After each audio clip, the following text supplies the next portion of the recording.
নমস্কাৰ আপোনালোক সকলোকে পুনৰবাৰ স্বাগতম মনস্মাই মছজিদ বন্ধুসকল পলকতা চামক আজি 9টা গুৰুত্বপূৰ্ণ খবৰ।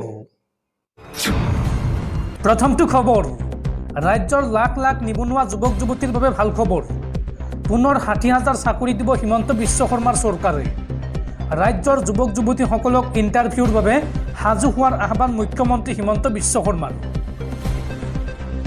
আৰু 60,000 চাকৰি দিব হিমন্ত বিশ্ব শৰ্মাৰ চৰকাৰে। নতুনকৈ পুনৰ 35,000 চাকৰিৰ বিজ্ঞাপন প্ৰকাশ পাব অতি শীঘ্ৰেই। পিছলৈ আৰু 25,000 চাকৰি দিয়াৰ পৰিকল্পনা অসম চৰকাৰৰ। ৰাজ্যৰ যুৱক যুৱতীসকলক ইণ্টাৰভিউৰ বাবে সাজু হৈ থকাৰ আহ্বান মুখ্যমন্ত্ৰীৰ। মুখ্যমন্ত্ৰী ডক্টৰ হিমন্ত বিশ্ব শৰ্মাৰ চাকৰিক লৈ বৃহৎ ঘোষণা। আগন্তুক জুলাই মাহত অনুষ্ঠিত হ'ব সকলো চাকৰিৰ পৰীক্ষা। আৰক্ষী তৃতীয় আৰু চতুৰ্থ বৰ্গৰ পৰীক্ষা অনুষ্ঠিত হ'ব জুলাই মাহত। 1 লাখৰো অধিক যুৱক যুৱতীক চাকৰি দিয়াৰ টাৰ্গেট অসম চৰকাৰৰ। আৰু ইতিমধ্যে ৰাজ্যৰ 97,000 যুৱক যুৱতীক দিয়া হৈছে চৰকাৰী চাকৰি। চাকৰি নোপোৱা 2 লাখ যুৱক যুৱতীক দিয়া হ'ব কৰ্মসংস্থাপন। আৰু শীঘ্ৰেই প্ৰকাশ পাব নতুনকৈ খালী হোৱা পদৰ বিজ্ঞাপন। প্ৰতি বছৰে হাজাৰ হাজাৰ চাকৰি বিজ্ঞাপন প্ৰকাশ কৰাৰ পৰিকল্পনা হিমন্ত বিশ্ব শৰ্মা চৰকাৰৰ। আজিৰ দিনটোত চাকৰিক লৈ এই ডাঙৰ ঘোষণা কৰিছে মুখ্যমন্ত্ৰী ডক্টৰ হিমন্ত বিশ্ব শৰ্মাই।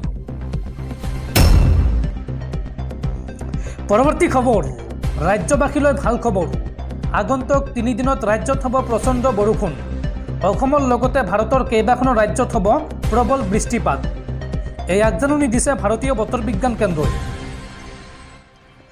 দেশজুৰি সঘনাই সলনি হৈছে বতৰ।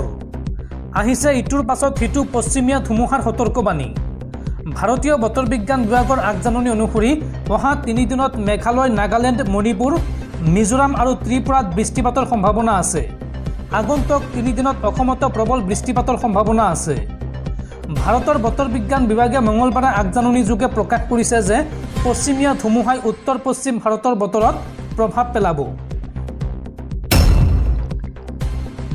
পৰৱৰ্তী খবৰ, কেন্দ্ৰীয় গৃহমন্ত্ৰী অমিত শ্বাহৰ অসম ভ্ৰমণ কাৰ্যসূচী বাতিল। 14 মাৰ্চ অৰ্থাৎ আজি অসমলৈ অহাৰ কথা আছিল কেন্দ্ৰীয় গৃহমন্ত্ৰী অমিত শ্বাহ। কিন্তু হঠাৎ অসম ভ্ৰমণ কাৰ্যসূচী বাতিল কৰিছে গৃহমন্ত্ৰী অমিত শ্বাহে।